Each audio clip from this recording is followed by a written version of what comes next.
ঠিক আছে বেটা, ছোটবেলায় সব দোষ দেওয়া হয়েছে। এখানে কি কোনো দিবেন? না না ওইটা ফেলে দেন, আর লাগবে না। আরেকটা বেবি, আরেকটা আছে। একটু যত্ন করে রাখবেন, একটা বসে আর আছে তোর কি আরেকটা ডোজ লাগবে?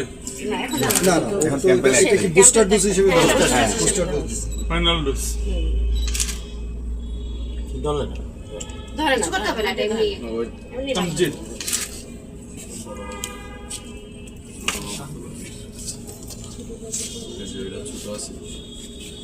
ইউনিসেফের কারা আছে এখানে? ইউনিসেফের কেউ আসে না বাইরে কাটে ধরেন তো বাইরে কিছু নাই তো নেওয়ার কিছু। হ্যাঁ এটা অনেকে হ্যাঁ, দিতেছেন এরকম। ধরো, তুমি ধরো, তুমি দেখছো তোমার তোমার নাম লিখছে এখানে, হ্যাঁ নাম পড়তে পারো, পড়তে পারো।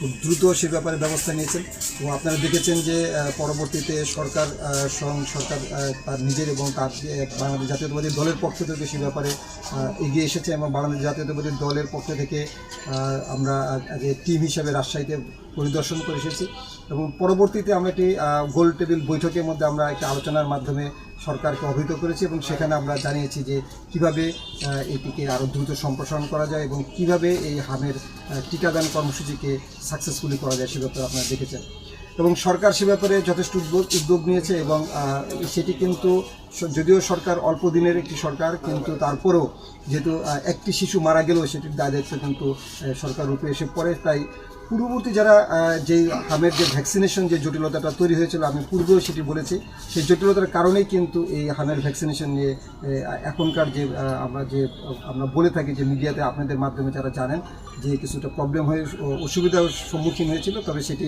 সরকার ভালোভাবেই সম্পন্ন করার চেষ্টা করছেন এবং আপনি জানেন যে আজ থেকে ঢাকা সিটি কর্পোরেশন সহ সকল সিটি কর্পোরেশনে সেই হামের টিকাদান কর্মসূচি চলছে এবং 5ই এপ্রিল থেকে কিন্তু এটি প্রায় 18টি গুরুত্বপূর্ণ জেলাতে যেখানে হামের প্রাদুর্ভাব দেখা দিয়েছিল এবং সেখানে কিন্তু আপনার টিকাদান কর্মসূচি শুরু করেছিল এবং সেটি অব্যাহত আছে এবং এটি মে মাসের পর্যন্ত চলবে এবং সেখানে কিন্তু এই টিকাদান কর্মসূচি যেন সাকসেসফুলি করা যায় সে ব্যাপারে সরকার একটি টার্গেট নিয়ে গিয়েছেন এবং এখন এই ঢাকা সিটি কর্পোরেশনে প্রায় যে দেখা যাচ্ছে যে প্রায় 4.5 লাখ যে টার্গেট ঢাকা সিটি দক্ষিণের যেটা প্রায় 4.5 লাখ শিশুকে টিকাদানের আওতায় নিয়ে আসা হবে এবং সেখানে প্রায় 450 সেন্টার যেটি করা হয়েছে সেখানে ছোট বড় সেন্টার মিলে সেখানে টিকাদানের কর্মসূচিগুলো আজকে থেকে কিন্তু শুরু হয়েছে এবং এই টিকাদান কর্মসূচি খুব ভালোভাবে হয়েছে এবং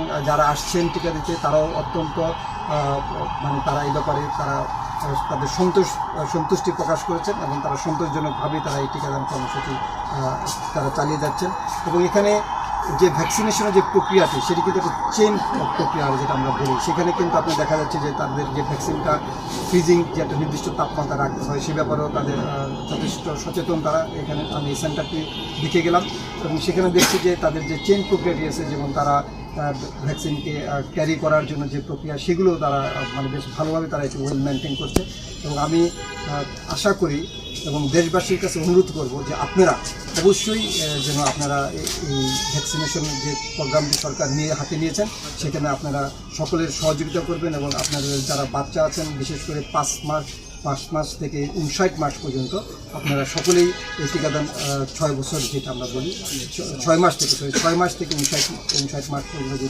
টিকাদান কর্মসূচি চলছে সেই টিকাদান কর্মসূচিতে আপনারা সকলেই অংশগ্রহণ করবেন এবং আমাদের এখানে বিশেষ করে আমাদের বাংলাদেশ জাতীয়তাবাদী দলের স্বস্বাস্থ্য বিষয়ক সম্পাদক বাংলাদেশ মেডিকেল বিশ্ববিদ্যালয়ের রেজিস্ট্রার অধ্যাপক ডাক্তার মোহাম্মদ নজরুল ইসলাম তিনি এখানে উপস্থিত আছেন এবং ডিজি হেলথ থেকেও আমাদের প্রতিনিধিরা আসছেন এবং ইউনিসেফের প্রতিনিধিরা আসছেন, তারা সকলেই এই ব্যাপারে সহযোগিতা করছেন এবং সরকারের যে এই ব্যাপারে খুব তারা প্রম্পট কাজ করছেন সেটা বোঝাই যাচ্ছে যে ডিজি হেলথের প্রতিনিধি রয়েছেন এবং তারা উচ্চপদস্থ কর্মকর্তা তারা এখানে সরাসরি এখানে হাজির আমি তাদেরকে পেয়েছি এবং তাদেরকে আমি ধন্যবাদ জানাচ্ছি যে তাদের এই টিকাদান কর্মসূচিটি যেন তারা ভালো করে ওভারলুক করেন এবং পরিদর্শন করে অন্যান্য সেন্টারগুলো যেন তারা দেখেন এবং সে ব্যাপারে তাদের আমি এই উদ্বোধনী ঘোষণা করছি এই ভ্যাকসিনেশন প্রোগ্রামের, এবং তাদের এই কার্যক্রমটি সফলভাবে হোক সে ব্যাপারে আশাবাদ ব্যক্ত করছি। ধন্যবাদ।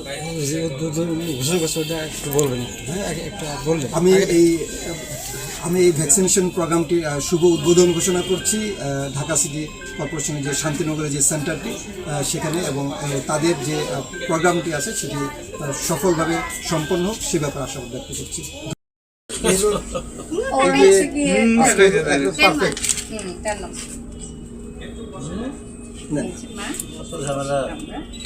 আপনার বাসা হলো মালিবাগ? মালিবাগ ফার্স্ট। ঠিক আছে। Thank you.